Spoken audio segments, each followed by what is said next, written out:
Les amis, comment ça va? J'espère que vous allez tous très bien. On se retrouve pour le numéro 2 des avant-matchs. Et oui, nous avons aujourd'hui le Paris FC qui se déplace du côté du Vélodrome. Pas aujourd'hui, c'est demain, non, après-demain bien sûr, à l'heure où on tourne la vidéo. Nous sommes jeudi et il est 18h53. Le temps d'uploader la vidéo, comme vous le savez très bien, j'ai des problèmes de réseau. Ça arrivera en cours de soirée, 21h, 21h30. Donc tenez-vous au courant.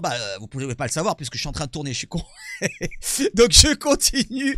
Excusez-moi, donc on va aller sur un autre écran. Je vais vous présenter l'invité. Et tout d'abord, malheureusement, vous le voyez à l'écran, j'ai choisi Gouiri. Et malheureusement, Gouiri ne serait peut-être pas là. On verra ça tout à l'heure pour les absences du côté de l'Olympique de Marseille et du côté du PFC. Allez, on change d'écran. Let's go cacao. Et n'oubliez pas, le mercato, il nous reste 12 journées pour recruter au moins 5 joueurs. On va en parler d'ailleurs, le mercato, au cours de cet avant-match. Allez, on change d'écran, on y va tout de suite. Et je ne suis pas seul, je suis avec un invité, monsieur Gaoufou, qui va se présenter. J'ai donné son nom, mais il va se présenter un peu mieux.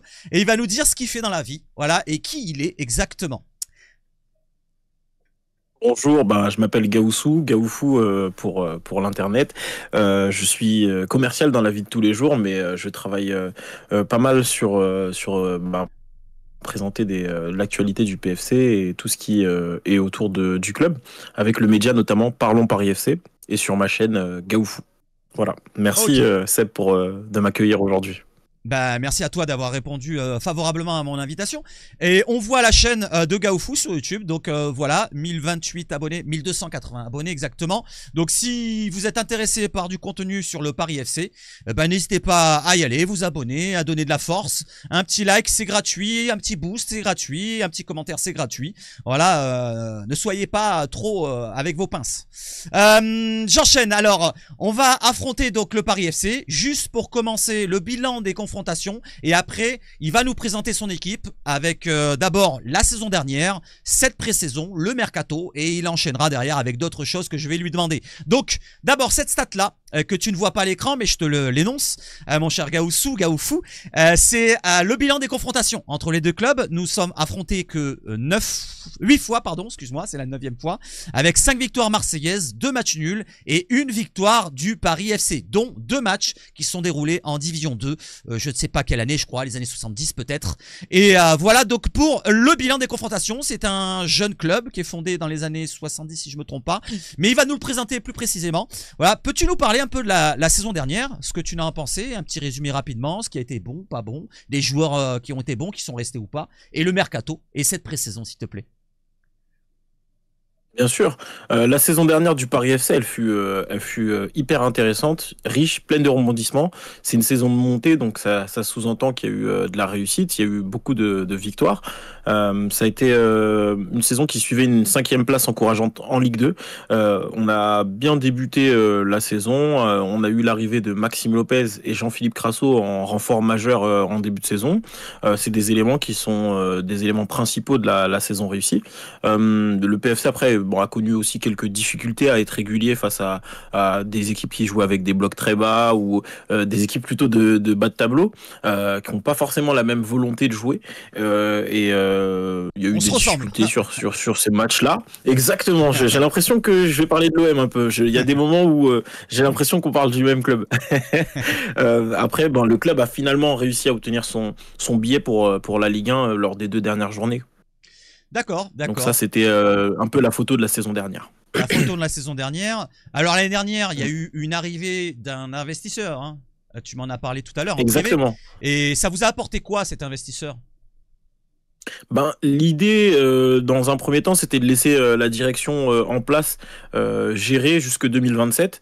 En prenant un petit peu plus le pas progressivement, donc en étant là pour observer. Il y a eu une direction, donc il y a la famille Arnaud qui est arrivée avec sa holding qui a investi massivement dans le club. Il y a eu Red Bull en parallèle, donc qui est venu avec une part minoritaire pour conseiller le club et l'aider à progresser. On a pu voir Jürgen Klopp à Charletti l'année dernière. C'est vrai. On a pu le voir à 2 reprises, je crois, si je me trompe pas. Mario Gomez, ouais. qui est aussi directeur technique Red Bull, qui est venu nous auditer à plusieurs reprises de manière discrète. Et là, on voit de temps en temps du personnel arriver de la part de Red Bull qui viennent nous conseiller et entourer la famille Ferracci qui était jusqu'à présent propriétaire du club. D'accord, d'accord. Et dans le mercato, ça a apporté beaucoup? Tu peux nous en parler de ce Dans le mercato? Dans le mercato, ils ont apporté, on le voit, Maxime Lopez. Je pense que je vous le présente pas. Bien sûr, c'est on le votre petit. Voilà, c'est un gars de chez vous. Ilan Kebal était déjà là, mais il y a eu, je pense, comme le président savait qu'il allait vendre le club à moyen terme, depuis 3 ans, il investissait quand même pas mal pour renouveler l'effectif et essayer d'avoir une dynamique un peu différente et s'appuyer sur de la jeunesse. On a vu beaucoup l'arrivée de jeunes, surtout sur la saison, comme je disais, la saison 2023-2024, où il y a eu un gros renouvellement. Et 2024-25, c'était la continuité. Et là, il y a eu vraiment des grosses arrivées parce qu'on savait que l'investisseur était quasiment là. Ils sont arrivés à l'automne, donc le mercato d'été, il a été un petit peu différent. Le président a lâché les derniers millions qu'il pouvait et a réussi à attirer Maxime Lopez, Jean-Philippe Crasso qui jouait la Ligue des Champions l'année d'avant, avec l'Étoile Rouge, et qui a fini meilleur buteur du club la saison passée. Donc ça fait des différences. D'accord. Bon, en termes de transfert, à proprement parler, je vais t'énoncer tous les joueurs qui sont arrivés. Tu me dis si j'en oublie. Il y a De Smet qui arrive de Reims. C'est un défenseur, si je ne me trompe pas. Donc 1,5 million environ pour le transfert. Il y a Jules Gaudin. C'est ça, il était en prêt. Jules Gaudin en prêt, ouais.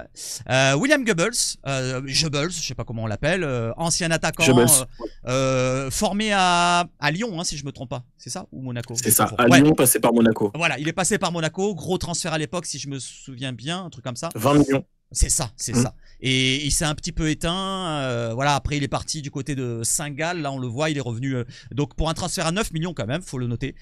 Ensuite, il y a des retours de prêt de Lukembila, de Corée.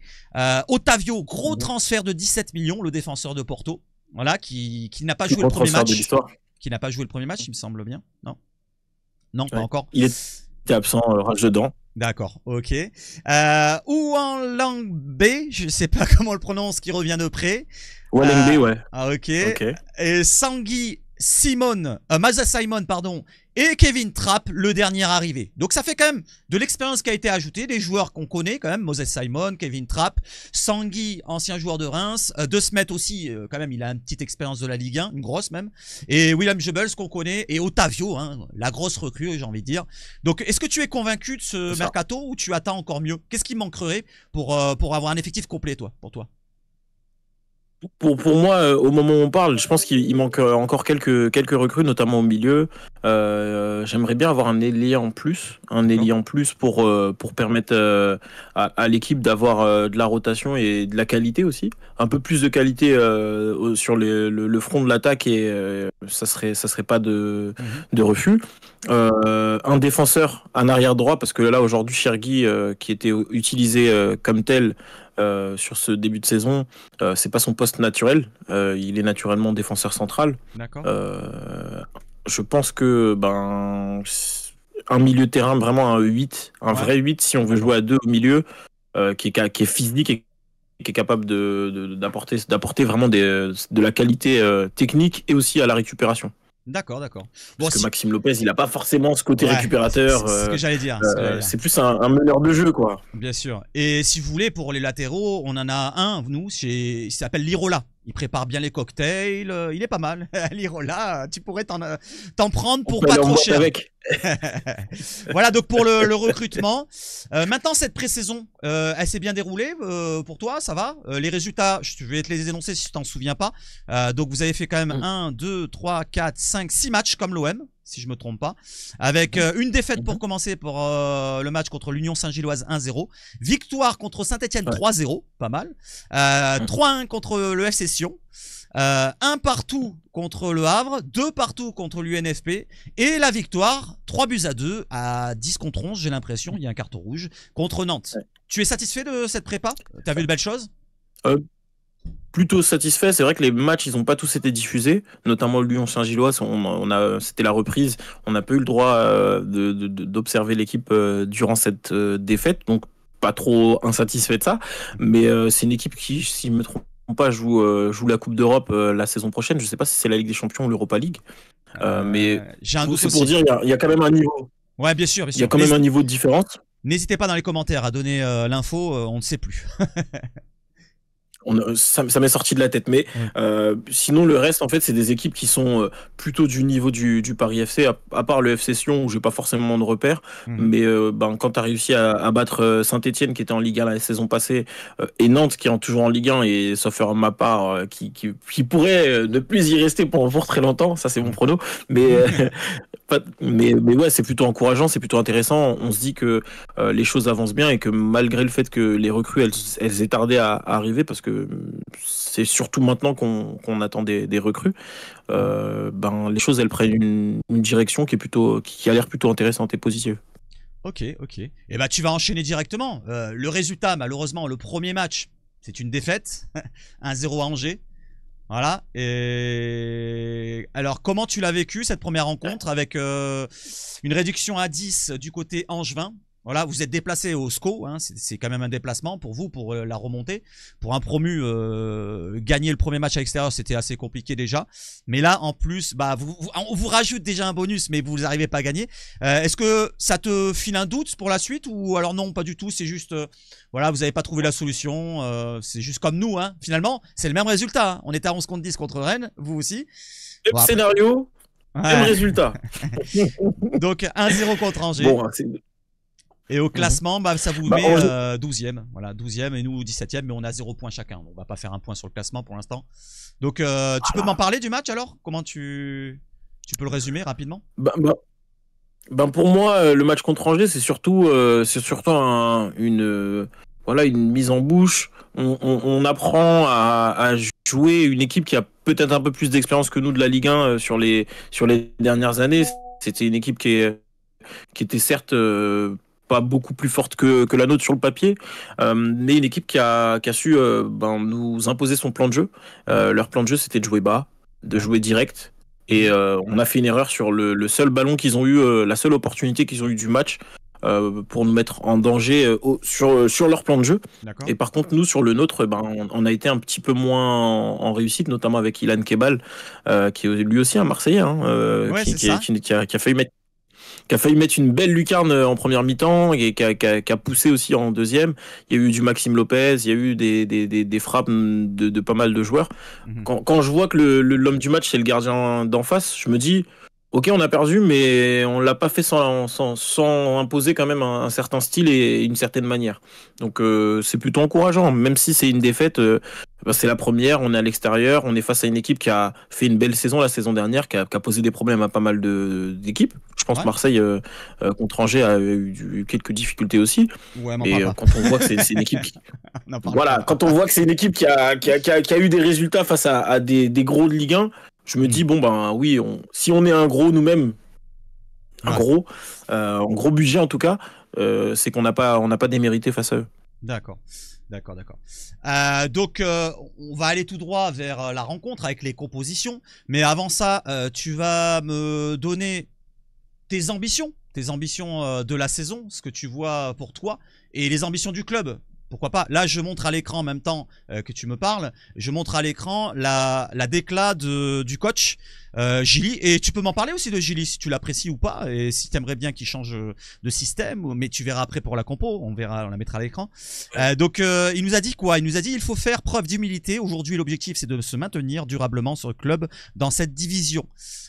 Toi, est-ce que tu es du même avis ou tu as une autre ambition, toi? Ah, faut être humble, humble. Ouais, L'humilité, c'est ce qui va faire la différence. Aujourd'hui, on monte en Ligue 1, on n'a ouais, pas de recul sur la possibilité qu'a le club d'être performant face à certaines équipes, dans certains contextes. Là, on va jouer dans le stade le plus chaud de Ligue 1, je pense, en termes d'hostilité, en termes de ferveur. Je pense qu'il faut. Certes, les gars, vous êtes Marseillais, je suis Parisien, hmm. mais on s'aime. On aime le foot, on aime tous, Bien sûr, bien nos sûr. équipes. Mais il faut reconnaître les choses. Marseille, c'est particulier. Surtout Hmm, quand tu as des Marseillais dans l'équipe, tu sais que hmm. voilà, il peut y avoir un peu de pression autour de tout ça. Pour Hmm. moi, cette saison, c'est une saison, il faut chercher à se maintenir sans trembler. Mais ça, est-ce que on sera capable, nous, de l'obtenir? Je suis pas sûr. Je suis pas sûr parce que il faut que le mercato il soit abouti, il faut que le Ouais, coach il soit tactiquement pointilleux, Ouais. et il faut que tous les éléments s'accordent. Quand je dis un maintien sans trembler, moi je parle de une 12e, 13e place. D'accord. Maintenant, je pense que au vu des investissements, l'objectif il doit être d'être au-dessus de la 11e. Parce que quand tu as investi, je crois, tu étais dans le top 3 des clubs les plus dépensiers sur le mercato cette année. Quand tu as le 10e effectif en termes de valeur, quand tu as le 11e effectif en termes de budget, peut-être pas 11e, mais un petit peu plus haut même carrément, il faut aller chercher quelque chose. Il faut aller chercher quelque chose. Faut aller chercher. Ouais, sur une première année, c'est souvent difficile. Hein. Il y a souvent le gap entre la Ligue 2 et la Ligue 1, il y a quand même un certain niveau d'écart. Donc on est d'accord pour le maintien, et puis plus si affinité, j'ai envie de dire. Alors, tu as parlé des grosses recrues, on a parlé de tout ça. J'ai envie de te demander ton avis d'abord sur l'Olympique de Marseille, justement. Alors, on parlait justement des rivalités dans le football. Le Paris FC, pour vous préciser, ce n'est pas une rivalité pour l'Olympique de Marseille. Pour ceux qui ne connaissent pas l'histoire, le Paris FC, c'est plus une rivalité pour le PSG que pour l'OM. Voilà. Ça. Il y a une scission quand il y a la création du club, je crois, dans l'histoire, entre les deux clubs, PSG et PFC. C'est ça. Et quand il y a un qui est descendu en Ligue 2, le PFC, l'autre est monté en Ligue 1, le PSG, l'antagonisme était arrivé là directement. Donc j'ai envie de dire, il n'y a pas de rivalité. Faut pas dire parce que c'est un Parisien ici et là. Certes, Paris, Marseille, les villes, ça s'aime pas. Mais là, entre nous, voilà, c'est juste des passionnés de football. Voilà. Donc tu peux nous parler de l'OM, ça, exactement. Excuse-moi. Et comme tu l'as dit, hein, Paris FC, la rivalité historique du club, c'est le Red Star. Oui, c'est voilà. vrai. Après, même le PSG, c'est pas vraiment un rival parce qu'on les a très peu affrontés. C'était dans les années 70. Le club, il venait d'être créé.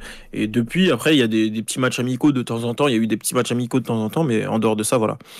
Marseille, club du championnat. Un club où il y a une ferveur, comme je le disais tout à l'heure. Cette saison, moi, je vois un géant du championnat, un gros du championnat. Il y a quelques tensions là en ce moment et qui font dire que c'est peut-être avec un peu moins d'aisance qu'ils vont réussir à performer à la fois en Ligue des Champions, comme parfois on a pu le voir, et à être régulier en championnat. J'aimerais une saison comme ça de l'OM. Après, en tant qu'observateur, je suis pas un supporter, mais l'idée c'est avoir un OM qui est pas mauvais en Ligue des Champions, qui arrive à faire un peu comme ce que Brest a fait l'année dernière, comme ce que Lille a fait l'année dernière. Donc continuer un petit peu au-delà de la phase de groupe. Et ensuite aussi rester constant en Ligue 1. Et ça passe par, je pense, encore quelques recrues, parce que les petites tensions là vont faire que il va falloir repenser l'effectif. Mais je les vois bien être sur le podium et peut-être pas 3e. D'accord, ok. Ça peut être 2e. Mais à la base, moi, mon esprit disait, bon, ils vont concurrencer un peu le PSG, ils vont durer, ils vont essayer de pousser jusqu'au mois d'avril, en fait, sur la course au titre. Mais je pense que là, avec Rabiot qui serait amené à partir et des recrues qui viendraient un peu tard dans ce mercato, je pense que on sera toujours 2e, mais peut-être plus à regarder vers la 3e place aussi. Ouais, ok. Bah oui, pour l'instant, on a l'air de tous te rejoindre. On espère toujours être à la première place, nous, du côté des supporters olympiens. Mais c'est compliqué avec ce qui se passe en ce moment. On en reparlera tout à l'heure dans la partie marseillaise. D'ailleurs, pour ceux qui veulent avoir la partie marseillaise, c'est juste après. Je mettrai un Times en dessous pour aller voir les dossiers à chaque fois, les sujets abordés pour l'OM.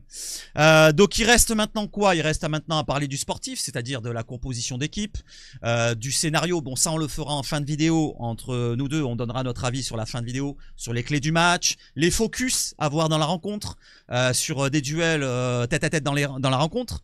Alors il te reste quoi finalement? Juste à me donner, est-ce qu'il y a des absents de ton côté? Est-ce que tu as une compo à me présenter? Je vais les mettre à l'écran si tu me les as donnés, bien sûr, oui. Donc les absents, tu en as beaucoup de ton côté? Je pense qu'il y a Otavio qui est absent, et peut-être Goebbels parce qu'il vient d'arriver. On l'a vu à l'entraînement, on a eu des images de lui à l'entraînement dans l'après-midi.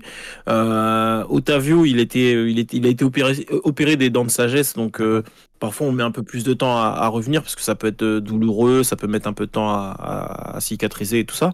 Mais en dehors de ça, je pense pas qu'il y ait d'absence, on sera quasiment au complet. On va voir le groupe qui a annoncé aussi là incessamment sous peu. D'accord. Alors ce que j'ai mis à l'écran, c'est ta composition d'équipe que tu m'avais dit que tu voudrais passer en 4-3-3. Donc là, je vais la zoomer pour les parties défense, partie milieu et partie attaque. Donc au gardien, tu mettrais Obed. Obed, c'est pas le gardien actuel ? C'est le gardien actuel, c'est le jeune du club. Il a été formé et suivi par Vincent de Marconnet, le joueur le plus capé de l'histoire du club. Et c'est un gardien qui est très bon à la relance. Mais le nom excuse-moi. C'est Nkambadio. C'est Nkambadio son nom. C'est lui, c'est Obed, c'est ça ? C'est lui. C'est Obed. Ah, t'as pris le prénom ou le diminutif, alors t'as pris. C'est ton prénom, ouais, c'est ça. T'aurais pu marquer Kolo alors. Kolo Zidjak. Est-ce que Kolo Zidjak? Ouais, là, je me suis pris la tête et tout, j'ai dit, je vais respecter. Ouais, Kolo Zedjak, un joueur connu en Ligue 1, on le connaît tous, grosse expérience. Embo, on le connaît aussi, Saint-Etienne. Voilà, c'est une défense.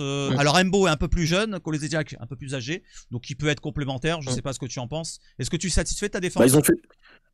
Ils ont fait toute la saison en Ligue 2 ensemble. Maintenant, je suis pas satisfait parce que Kolo Zedjak, pour moi, il est un peu lent. Ah,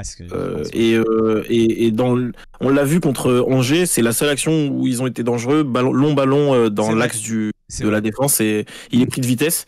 Il est un peu lent et après, c'est le capitaine. Il a ce côté leader. Je pense que ça va être une des clés du match, mais on en reparlera tout à l'heure. Pour moi, Kolo Zedjak, Embo, si Otavio il peut être disponible, je pense que Kolo il va perdre sa place de titulaire, sachant que Otavio est gaucher, ça va faire des différences. D'accord. Alors De Smet et Chergui de l'autre côté. Normalement c'était Sangui, je crois, à gauche pour le premier match. C'est ça. Tu préfères De Smet alors? Sangui, ouais, c'est ça. En fait, De Smet il a quitté Reims l'année dernière au mercato d'hiver. C'est Sangui qui l'a remplacé. D'accord. Du coup, nous on a récupéré De Smet et après on a récupéré Sangui. Donc en fait, pour moi, De Smet a fait la saison en Ligue 2. Il a la connaissance du club, je le vois comment il se projette vers l'avant, sa complémentarité défensive aussi avec Kolo Zedjak, il est capable de jouer en défense centrale, il est capable de jouer sur le côté, il connaît la Ligue 1, je pense que c'est un joueur qui a de bonnes qualités. On avait fait une interview de Smet sur le média Parlons Paris FC. Ah, bien. Donc ça peut être c'est aussi ça, j'ai un attachement particulier et je pense que c'est lui le titulaire dans l'idée et qui va être remplacé progressivement par Sangui, mais pas tout de suite. Un peu trop tôt pour Sangui. D'accord. Alors ce milieu à 3, tu veux nous mettre un milieu à 3 au lieu du milieu à 2 qui actuellement on verra dans la compo probable. Tu as mis Maxime Lopez en pointe basse, Mady Camara. Non, c'est pas Mady Camara, non, je confonds parce que c'est pas Mady Camara. C'est pas Mady Camara. Adama Camara. Marchetti, ancien d'Ajaccio, non, c'est pas lui? C'est ça, ancien capitaine d'Ajaccio. Ok. Pourquoi ce milieu, alors pourquoi en trident? Pourquoi un milieu à 3 plutôt qu'un milieu à 2 comme on l'a vu avec la compo? Pourquoi un milieu à 3? Parce que je pense que ça va être plus dur que contre Angers de garder le ballon.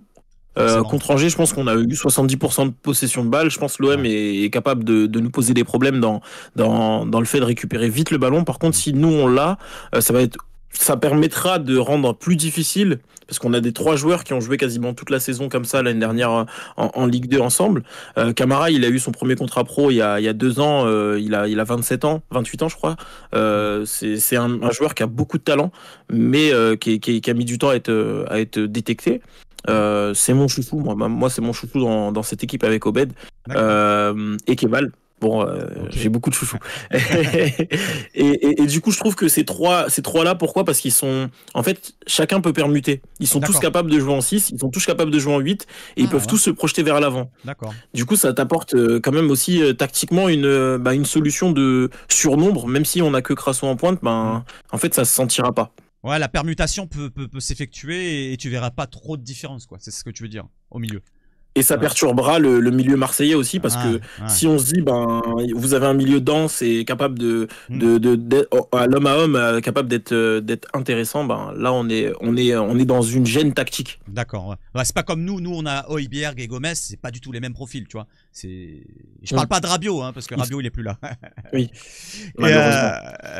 Alors je vais te faire ta ligne d'attaque, les 3. Donc Simon à gauche, on le connaît tous. le joueur de Nantes. Mhm. Kebal à droite et Crasso devant. Alors Crasso, pour ceux qui se souviennent pas, je crois qu'il est passé par Saint-Etienne. C'est un attaquant C'est ça. très puissant. Plutôt véloce hein, pour sa taille, pour son gabarit. Je trouve qu'il est plutôt assez rapide. Ouais. Bonne qualité de frappe. Il est gaucher, il me semble, non? Il me semble qu'il est gaucher. Je sais pas, je saurais pas te dire. Je crois qu'il est gaucher aussi, mais très Peut-être technique, ambidextre. très très Ambidextre. technique. Ouais, il est pas mal du tout. C'est un bon attaquant pour un club qui monte en Ligue 1, franchement, c'est plutôt bon. Mm. Et Kebal à droite, tu vas m'en dire un mot si tu veux de Kebal. On en reparlera après, mais qu'est-ce que tu en penses de son petit Kebal? Kebal, c'est vraiment notre superstar. C'est vraiment le Ah ouais. gars. C'est le premier qui a eu sa prolongation à la nouvelle direction sportive qui était choisie. Il était venu en prêt sous Thierry Loret. Thierry Loret l'a pas utilisé de la première partie de saison. Deuxième partie de saison, il est venu. Il y a eu une période Ramadan et tout, comme Karim Benzema. Il était en pétard. Ah ouais. Et vraiment, non, vraiment, il a fait une très très belle première saison. On savait pas si on allait le conserver, il a été conservé et depuis c'est vraiment le métronome de notre équipe. Mhm. On a eu l'ajout de Maxime Lopez, deux Marseillais qui se retrouvent sur le terrain, ils combinent beaucoup à deux, ils arrivent à se comprendre. Et Kebal, techniquement, je pense qu'il va mettre. Vous avez qui à gauche Ça dépend. rappelle-moi. Ah, on a Luis Garcia pour l'instant. Eh oui. Ouais. Ouais. Ouais, ça. Luis Garcia, qui est très rapide, mais qui est pas forcément le meilleur défenseur. Je pense C'est qu'il ça. il va souffrir. Je pense qu'il va souffrir avec Kebal.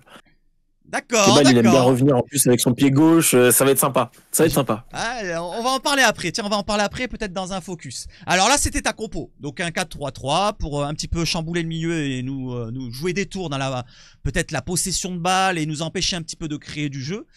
Déjà qu'on en a du mal. Et le 4-4-2 habituel, j'ai envie de dire, parce que c'est vraiment l'habitude du 4-4-2 pour ton coach, non, Gilly?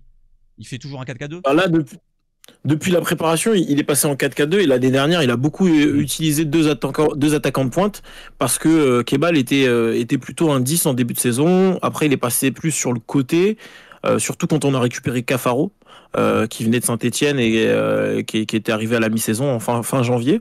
Ouais. Ça lui a permis d'avoir des ailiers, oui, mais c'est vrai que au début de saison, il a beaucoup utilisé deux pointes ou deux joueurs très très hauts et deux joueurs un peu plus reculés, jouant en 4-4-2 mais un peu plus axial. D'accord. Là avec Simon, tu peux pas te permettre de lui demander de jouer plus axial. C'est un joueur de couloir C'est sûr. qui va repiquer, qui va revenir avec son pied droit et faire des différences. Bien sûr.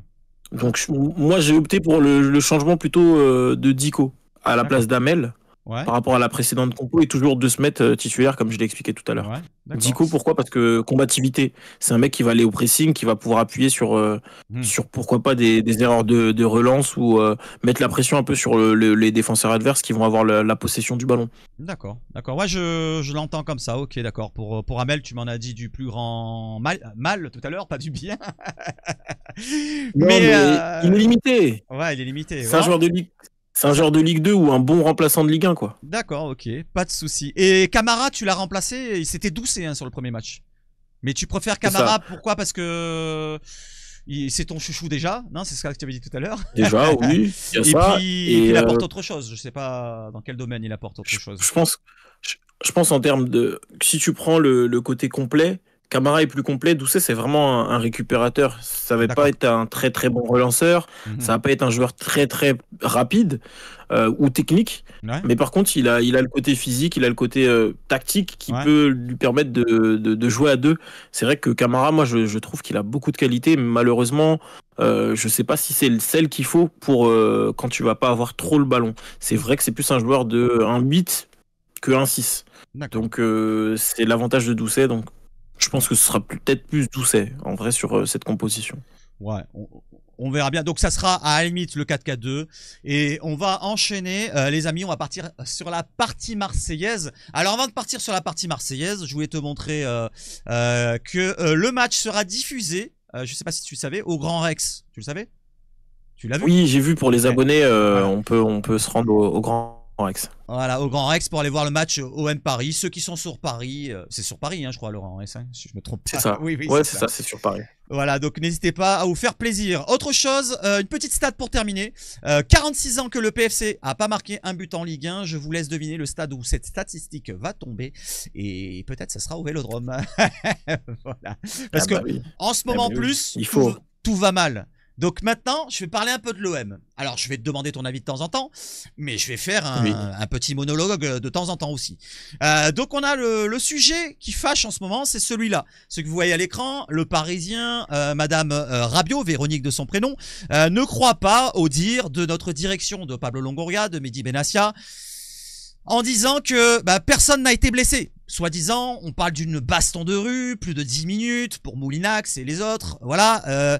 Donc elle dément tout ça. Elle va sur sa version et on va en rester là. Je n'ai pas envie de faire le scénario encore de cette histoire-là. Pour l'instant, Rabiot, il est sur le départ et il restera sur le départ. C'est à 100% qu'il va partir de l'OM normalement. Donc je vais enchaîner justement sur le Mercato très rapidement. Voilà, pour la petite page de Mercato, ça prend 3-4 minutes. Alors, pour remplacer Rabiot, on pense, pourquoi pas, à Casado. Casado, en espagnol, je ne sais pas si on le dit avec, comme un S, 2 S. Mais en tout cas, on pense à lui, le joueur du Barça, jeune joueur, devant la défense, intéressant. Mais ça coûte cher, ça coûte la trentaine, 25-30 millions d'euros. Alors la source Sport, c'est pas la seule, il y en a d'autres. Il y a Longari, le journaliste italien, il y en a d'autres derrière. Mais je vais pas vous montrer tout et je vais pas vous détailler non plus le joueur parce que j'ai pas le temps. Et j'enchaîne avec Jonathan Rowe. Jonathan Rowe, donc il est sur le départ, on le sait très bien. Et Bologne a trouvé un accord avec le joueur. Un contrat de 4 ans, si je me trompe pas, pour un salaire d'1,5 million ou 2 millions par an, mais ça, on s'en fout de son argent qu'il aura là-bas. Nous, l'argent qui nous revient à nous, c'est 19,5 millions d'euros, plus 10% à la revente. Apparemment, ça devrait être ficelé autour de ces sommes-là pour Jonathan Rowe. Je regrette bien sûr, vous savez mon avis sur Jonathan Rowe, sur Adrien Rabiot, mais c'est les aléas du football, malheureusement. Pour maintenant, les latéraux gauche, on a deux joueurs en concurrence. Tsimikas, le joueur de Liverpool, qui n'aura pas de temps de jeu cette saison avec l'arrivée comment il s'appelle, de Kerkes et Robertson qui reste à Liverpool. Tsimikas fera le 3e choix et il avait peut-être envie d'avoir du temps de jeu. Pourquoi pas? L'OM se positionne pour le recruter comme Emerson Palmieri du côté de West Ham si je me trompe pas. Alors Emerson Palmieri, c'est un joueur qui est passé par Lyon, par la Ligue 1. On le connaît un petit peu. Pour moi, il m'avait pas mis des étincelles aux yeux. J'ai envie de dire, si je dois en choisir un, ça serait Tsimikas. Voilà, pour donner mon avis. J'enchaîne derrière avec autre chose pour Ordonez. Du nouveau pour notre piste défensive. Ultimatum de Marseille. Il ne reste plus que quelques jours à Marseille pour finaliser la vente de Joël Ordonez. Si le transfert échoue, Crystal Palace sera prioritaire. Ils ont l'argent que le club de Bruges réclame et ils le veulent maintenant. Pourquoi Ordonez préfère-t-il Marseille? Moses Caicedo, le joueur de Chelsea, si je me trompe pas, lui a conseillé de travailler avec De Zerbi, un entraîneur dont il pourrait beaucoup apprendre. Et Marseille a déjà tout conclu avec le joueur pour le contrat, pour la durée, pour le salaire peut-être, mais pas avec le club. Il faut donner l'argent. Palace négocie encore avec ses agents. Où Joël finira-t-il? Marseille ou la Première Ligue? Voilà donc où on en est pour Ordonez. Dernière chose pour le mercato, si je me trompe pas, non, il y en a encore une après. Le dossier Pavard est établi en cas d'échec sur le dossier Ordonez, nous dit l'équipe. Derrière, on a quoi? La tribune qui nous dit que l'OM s'active pour plusieurs pistes, au poste du numéro 10. Bilal Ranous, qui est en partance du côté de Palace, et c'est très chaud pour qu'il parte là-bas en PL. Il reste en PL parce qu'il part en Ligue 2 normalement en Championship avec Leicester. Et aussi le joueur Buenanote, que peut-être connaît De Zerbi du côté de Brighton, puisque c'est lui qui l'a même lancé là-bas du côté de l'APL. Donc deux pistes intéressantes. Les deux sont deux domaines différents. J'ai envie de dire qu'il y en a un qui est plutôt droitier, qui revient sur son pied droit et qui part du côté gauche, et il y a un Buenanote qui est plutôt gaucher et qui est plutôt à l'inverse. Mais c'est deux joueurs de qualité, deux jeunes joueurs. Moi je pencherai pour El Ranous, mais ça coûtera cher. Tout comme Buenanote, ça coûtera dans les 25-30 millions d'euros pour les deux dossiers. Pour les joueurs sur le départ, nous avons des indésirables comme Adrien Rabiot, Jonathan Rowe, Unai, Mopé, Moumbagna, Lirola, Meite, Blanco, Harit. Et j'en oublie peut-être, ça j'ai fait la liste par rapport à Massiliazone. Voilà, donc il faut travailler. D'ici la fin de Mercato, il nous reste 12 jours et il faut recruter et vendre. Voilà où nous en sommes et on part maintenant sur l'avant-match. Je reviens sur l'avant-match. On n'a pas de chance. Donc Gaoussou, je vais demander ton avis. On n'a pas de chance avec le dossier Rabiot. On n'a pas de chance avec Facundo Medina qui est blessé. Et on n'a pas de chance maintenant avec Amine Gouiri qui vient de se blesser, là aujourd'hui. Qu'est-ce que tu en penses de cette bonne nouvelle de ton côté? Est-ce que ça te redonne un peu de confiance? Parce que Et le quand je vais... sourire. Voilà, ça te donne le sourire.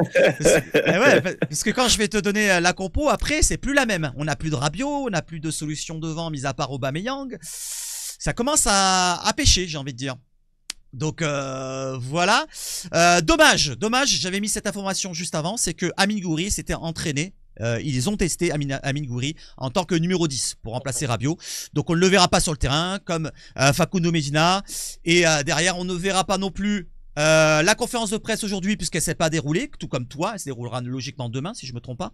La conférence de presse c'est demain pour toi? Je crois que c'est demain à la commanderie, hein, directement. Ah J'ai non, mais pas pour la à tienne. partie. Ah, pour la tienne aussi, c'est la commanderie, d'accord. Ok, je savais pas. Peut-être. Franchement, j'ai pas eu l'info, j'ai pas fait gaffe. Ok. Mais là, pour l'instant, en tout cas, il y a pas eu de J'ai piste. regardé à droite à gauche et sur le site le compte du PFC directement officiel, il y avait rien. Donc à mon avis, il n'y a pas de conférence de presse. Ouais, non. Ça sera demain. Pour celle de l'OM, ça sera demain aussi. Voilà, on attendait d'avoir des retours croustillants. Il n'y en a pas. Ils préfèrent attendre le dernier moment. Et Pierre-Emile Højbjerg sera avec Roberto De Zerbi demain en conférence de presse à partir de 13h30. Voilà les amis, donc il y aura une personne qui sera présente par contre au Vélodrome. Et tu vas me donner ton avis, tiens. Qu'est-ce que tu en penses de cette personne? C'est Francky Macourt. Est-ce que tu le respectes toi-même de l'extérieur, même si c'est pas ton club? Ce qu'il a fait à l'OM, il a apporté quand même beaucoup de financiers. Hein. Ça fait quand même plus de 1,5 milliard qu'il a investi. Je me souviens d'entendre certains supporters marseillais pas contents parce que McCourt il mettait pas assez d'argent. Je pense, et fut un temps en tout cas, hein, je pense que le football est devenu très très cher. Et aujourd'hui, avoir un investisseur comme McCourt, pardon, ça reste quelque chose de précieux parce qu'il a quand même investi souvent. Il comble les déficits quand il y en a. Il est là pour piloter ça à distance. Il met des personnes de confiance qui sont capables de gérer. Et Longoria, notamment, est un très très bon président de club. On l'a vu faire des choses très très intéressantes. Et on sait que recevoir le PFC maintenant, c'est pas la même chose que recevoir juste un simple promu. Il y a tout ce qui peut aller avec. Donc je pense que notre actionnaire sera probablement aussi présent et on aura un match de gala avec la présence du président, enfin du propriétaire du club, des propriétaires des clubs. Et McCourt, ouais, c'est plutôt pour le coup, c'est un Américain, je me trompe Ouais, pas, hein, c'est c'est ça. un Américain, mais c'est plutôt un bon Américain. Ah Pas oui. les Américains à la Bordeaux. Hein, Ah ouais, la on va Bordeaux. pas en parler trop longtemps. Mais voilà, on aurait pu avoir un investisseur à Marseille, un peu comme on a eu à Lyon. On voit, Ouais. hein, il y a des clubs qui ont eu des investisseurs qui ont vraiment saccagé les choses. Hein. Bien sûr. Gérard Lopez aussi. Voilà, non, franchement, heureusement. Ouais. Heureusement, parce que ça permet Et, d'avoir un OM compétitif. et on a failli avoir Gérard Lopez, nous. Parce que au début, c'était Macourt, Lopez. Et ben finalement, c'est Macourt. Bon, j'ai envie de dire merci, monsieur Macourt, pour ce qu'il a fait, même si c'est peut-être pas son argent. J'ai envie de dire, il fait le job, si c'est lui, parce que pour l'instant, on ne voit que lui. Et pour le reste, alors, je reviens sur Longoria. Pour moi, il manque encore quelque chose pour Longoria. Tu vois, c'est encore trop tendre, trop jeune, à mon avis, pour être vraiment président de l'OM. Il perd un peu trop ses nerfs rapidement. On l'a vu l'année dernière.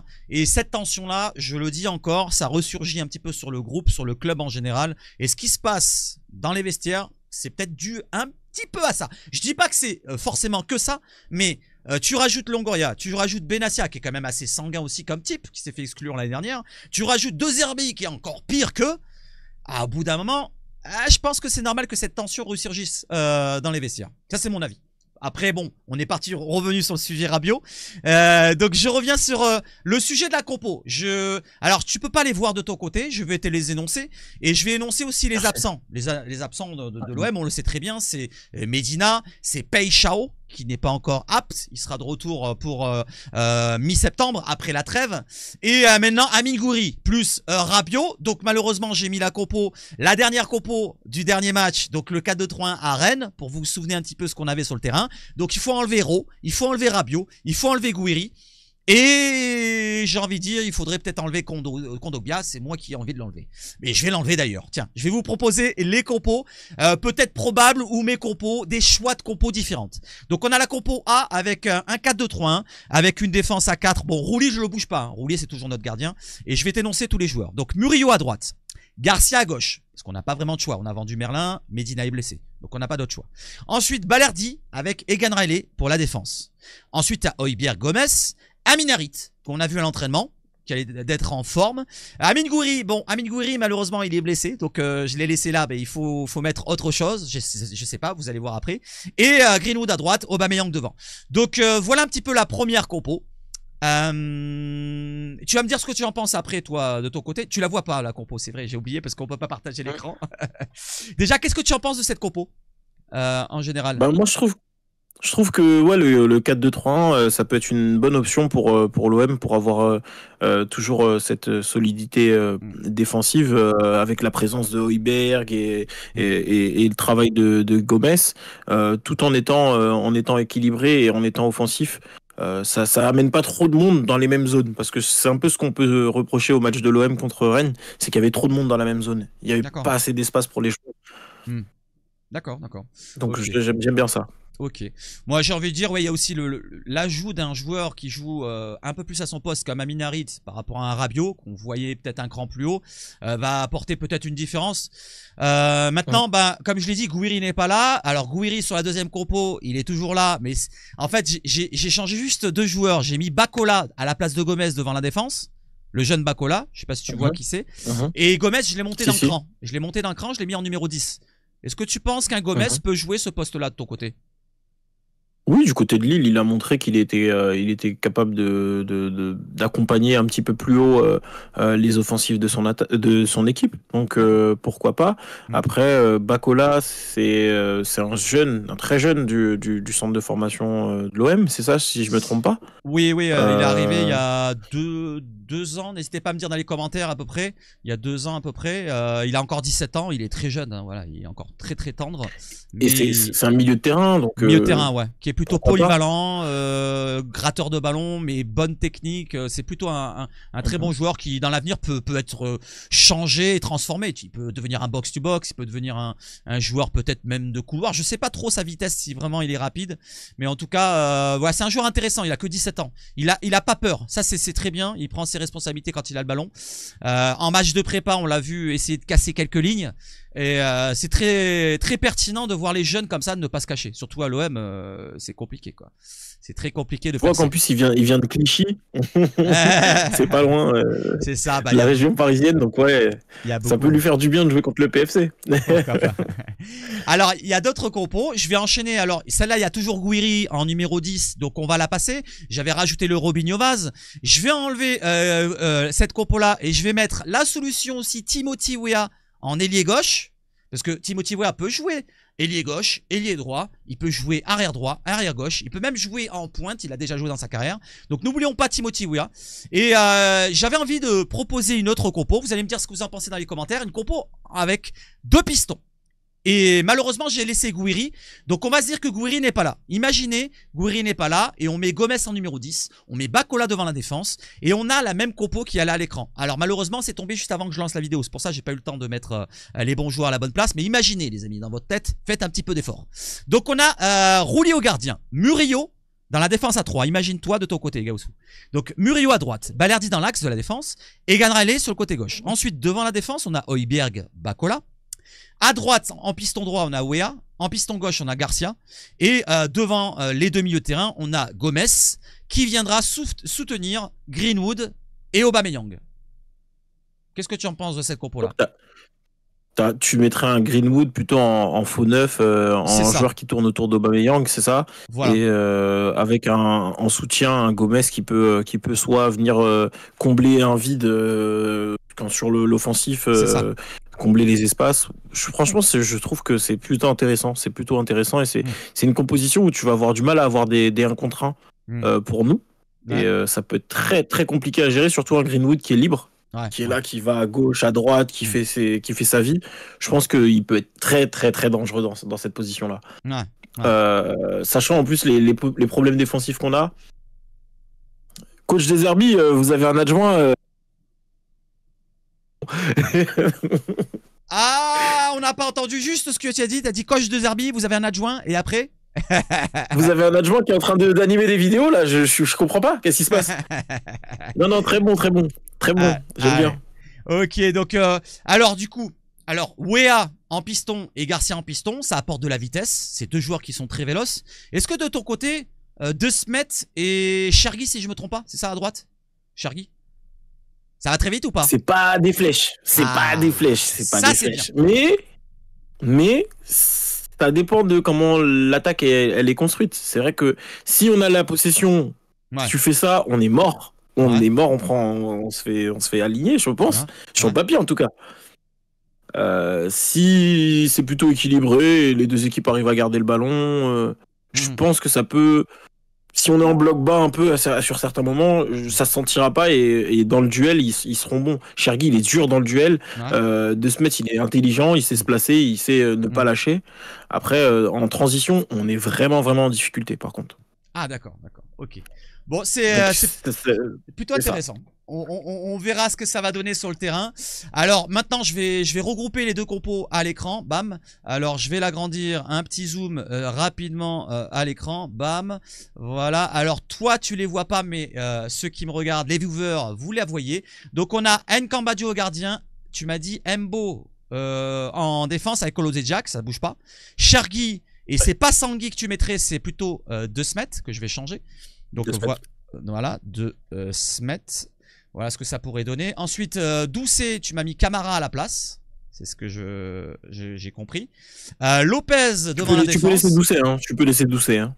Voilà, Doucet ou voilà, ça pourrait donner ceci. Après, Amel, peut-être qui sera échangé face à, tu m'avais dit Dico. Dico, ouais, moi j'aimerais bien voir Dico. Ok, donc ça pourrait donner ça comme compo du côté du Paris FC. Alors nous de notre côté, finalement, bah, ça va changer puisqu'on n'a pas de Gouiri. Alors ça va être Aubameyang, on va mettre Oba ici, Aubameyang. À gauche, eh ben on n'a pas d'Euro, eh ben on va mettre Gouiri. Ah non, ben Gouiri non, il est pas là. Eh ben je vais mettre Vaz. On va rester en 4-2-3-1. Imaginons Vaz, on l'a vu pendant la prépa, il est rentré 2-3 fois en tant qu'ailier gauche. Donc Vaz à gauche, Aubameyang. Et là je vois que le coup de Rabiot est remplacé par un Gomez. Voilà. Et derrière, ou alors Harit, mais je pense pas qu'on va lui donner cette confiance là. Et derrière je mettrai le jeune Bako là. Voilà ce que ça pourrait donner. Et ne pas oublier aussi Kondogbia. Et oui, parce que là, je mets Bakola, mais Kondogbia aussi, on peut l'imaginer. Je vais mettre Kondo. Voilà ce que ça pourrait donner comme compo. Medina qui ne sera pas là, donc il sera remplacé par Garcia aussi.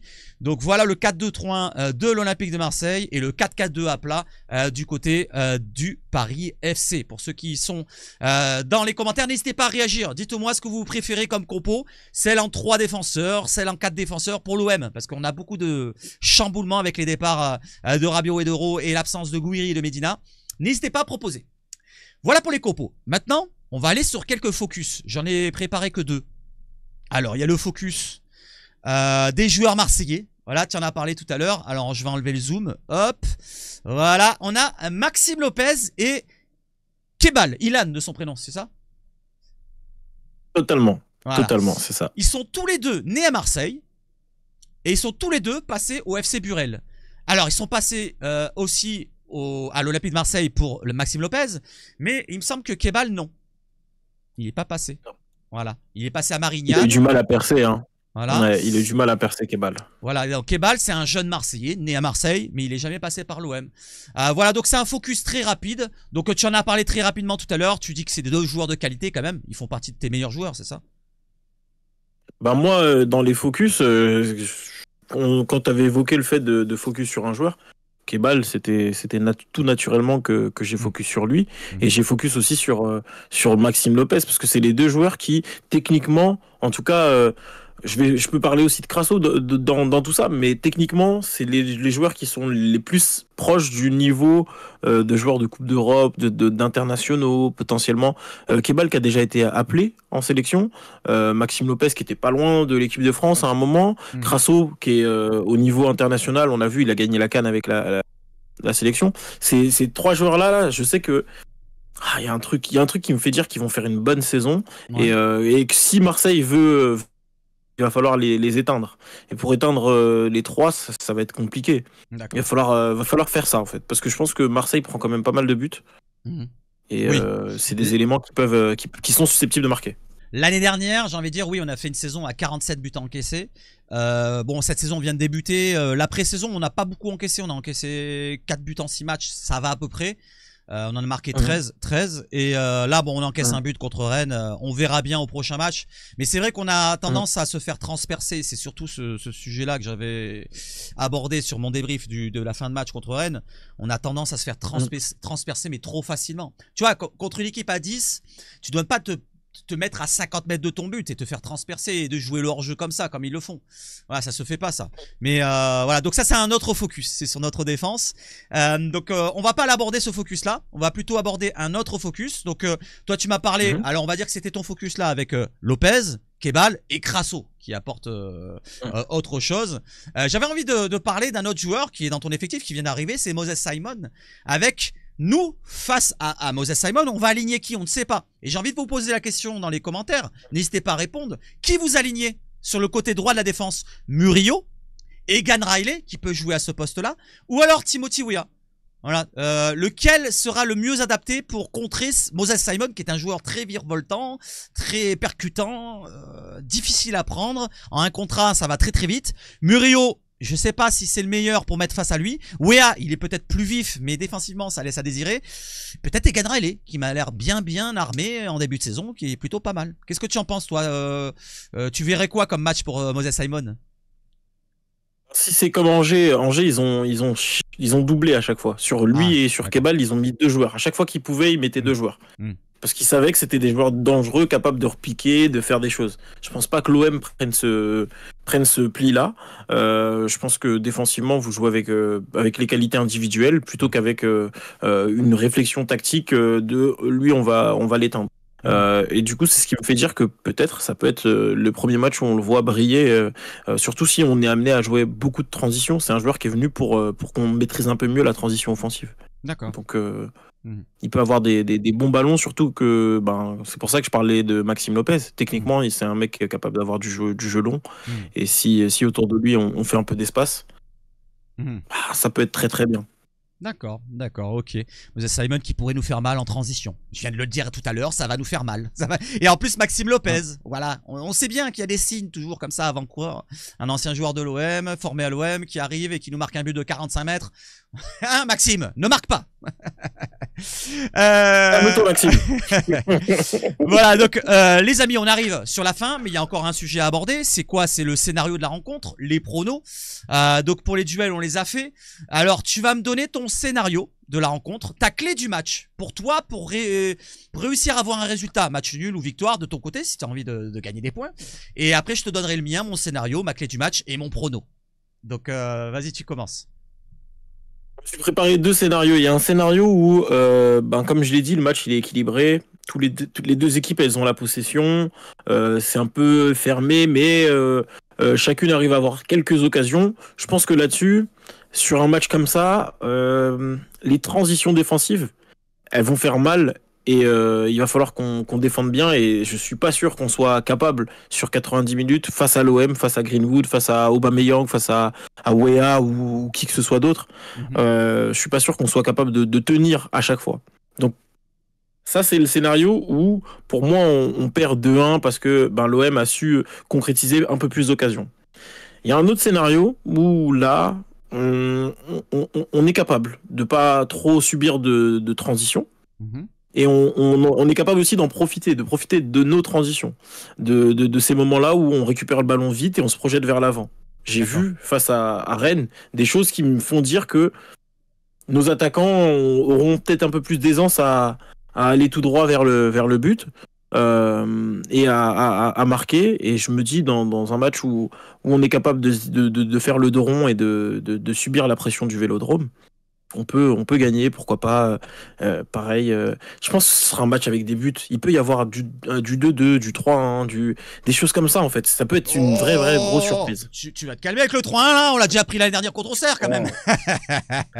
C'est ça, mais c'est ça. Ouais. Ça peut tourner comme ça. Ça peut tourner comme ça. Après, faudra voir, c'est la forme de chacun. Hmm. Votre défense, elle est décimée. L'attaque, elle est pas au top. Il n'y a Mhm. pas tous les éléments. Le milieu, il manque le meilleur joueur de la saison passée. Oh, putain, tu me fais Sur un malentendu, est-ce qu'on vous prend pas à la meilleure période de la saison? peut-être, hein, peut-être quand voilà, en petite sortie de crise, en pleine crise plutôt. Et donc ton prono, ça serait positif, hein, une petite victoire, peu importe, ou match nul. Mais un prono là, allez, un prono que tu vas me donner un seul. Un prono?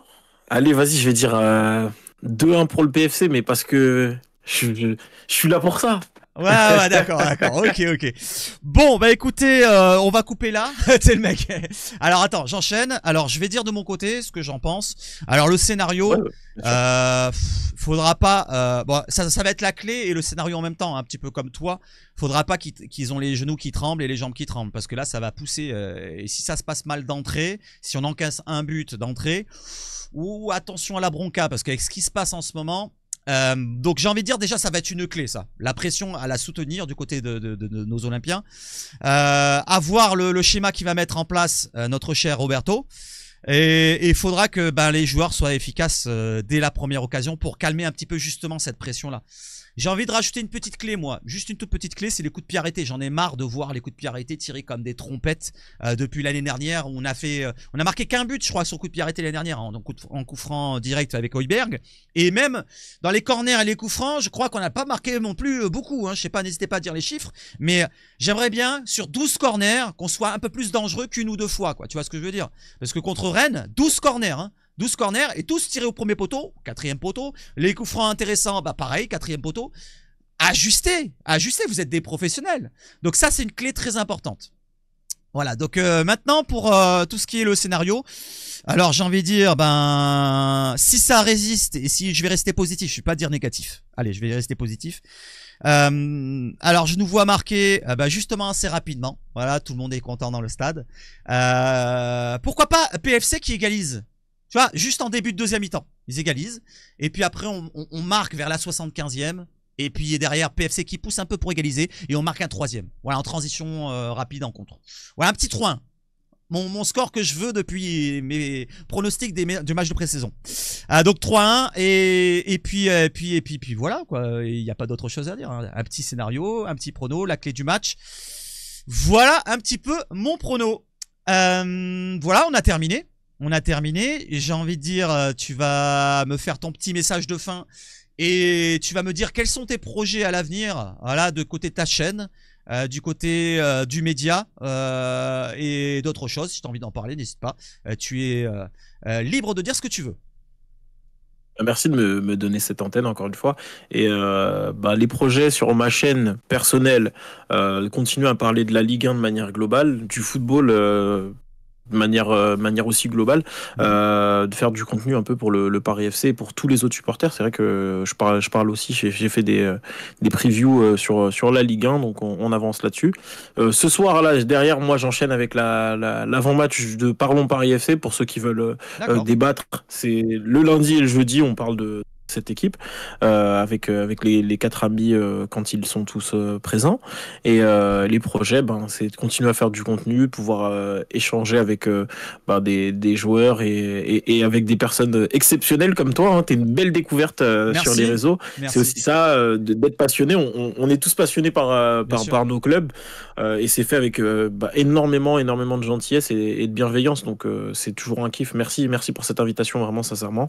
Et je te souhaite vraiment le meilleur pour la suite, en espérant que Marseille pour demain ce soit pas le meilleur, mais par contre pour l'Europe, pour le championnat, que vous puissiez briller au maximum, parce que ça fait plaisir d'avoir des grosses équipes dans le championnat, en espérant que le Paris FC en devienne une dans les prochaines années. Mais l'idée c'est ça, c'est d'avoir des clubs qui sont régulièrement en haut et qui restent régulièrement en haut. C'est ça qui permet de valoriser aussi le football français.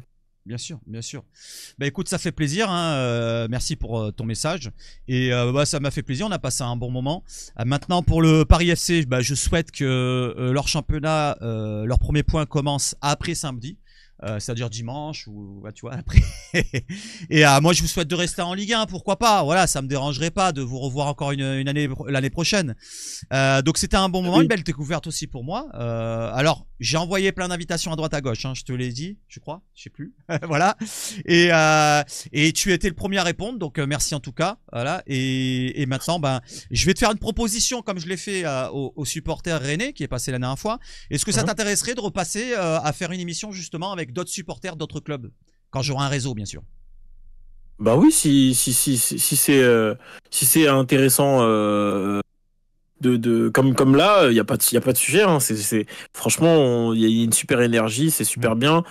Si on peut se réunir et parler de nos clubs respectifs, discuter. Il n'y a pas de sujet. Moi, je suis totalement ouvert à ça. Merci de cette proposition. C'est nickel. Bah voilà, comme le feeling il passe bien. Et n'hésitez pas à dire, est-ce que ça passe bien pour vous le feeling dans les commentaires? N'hésitez pas à donner une note sur 10. L'invité, combien vous le donnez? 8, 9? Allez, donnez une bonne note. Donnez une bonne note. T'es flatteur. Allez, bah je pars sur la belle note. Je vais pas dire 4, 5, le pauvre, tu vois. Oh, il a dit 2-1, donc mettez 0. Non, ça va. Franchement, pour ce que tu as dit de l'Olympique de Marseille, tu aimerais bien les voir aussi performer en Coupe d'Europe. C'est plutôt appréciable. Après, même si tu dis le contraire, je peux le comprendre. Il y en a qui n'aiment pas l'OM. Il y en a beaucoup qui n'aiment pas l'OM. Le prochain que je vais inviter, il n'aime pas l'OM. Il me l'a dit en privé. Il m'a dit, je déteste l'OM. Eh oui, mais c'est un Lyonnais. C'est un Lyonnais aussi. Ah, c'est un Lyonnais, c'est compliqué. Ah bah oui, bon, il y a une rivalité, il y a une rixe, c'est normal. Ça sera un petit peu. J'ai failli être au Vélodrome. Hein. J'ai pas encore eu la chance d'aller au Vélodrome. J'ai failli être au Vélodrome. Mais j'ai un mariage ce week-end, du coup j'ai dû refuser l'invitation. Mais je pense que l'année prochaine je le ferai le Vélodrome. D'accord, bah j'espère que tu passeras un bon moment. Si on est toujours en Ligue 1. Hein. Ouais, bien sûr. Sinon c'est pas intéressant. Sinon. Bon ben je voulais faire moins d'une heure. Ben on a fait l'1 heure pile. Je vais tous souhaiter de passer une bonne soirée. N'hésitez pas à aller voir le live de notre cher pote. Donc Gaoussou, c'était sur Passion. Passion, tu m'as dit? Parlons Paris FC. Ah, parlons Paris FC, pardon. J'ai pensé Passion, machin. Je sais pas. Parlons PFC, pardon. Parlons PFC. Parlons PFC. Parlons PFC. Ok. Ouais, c'est ça. La chaîne, c'est Parlons PFC. Merci à toi. Bonne soirée à toutes et à tous. Et à bientôt, Gaoussou. À bientôt. À bientôt. Ciao, ciao. Ciao, ciao. Alors les amis, alors là tu m'entends Gaoussou, mais ils t'entendent pas, tu peux parler, il n'y a pas de souci, tu peux parler. Alors les amis, deuxième rendez-vous, plus d'une heure encore une fois, le temps que ça arrive sur YouTube, bah il va être 22h à mon avis, mais bon c'est pas bien grave. On a passé un bon moment, alors il y aura des petits moments vraiment infimes où ça coupera très légèrement, mais le seul fois où ça dérangeait, j'ai fait répéter Gaoussou qui a répété un petit peu sa phrase, malheureusement c'était en plus comique, et bah c'était malvenu, c'est pas grave. En tout cas, j'espère que vous avez passé un bon moment. On se retrouve demain matin en live sur mon vélo. Et on se retrouvera probablement ce week-end avec des surprises, avec des invités peut-être surprises sur la chaîne. Donc directement sur Marseille, avec le match que j'irai voir du côté du Vélodrome contre le PFC. Et j'espère passer un bon moment. Je vous souhaite de passer une excellente soirée. Vive le foot chez Seb H Foot. Et surtout quoi? Allez l'OM.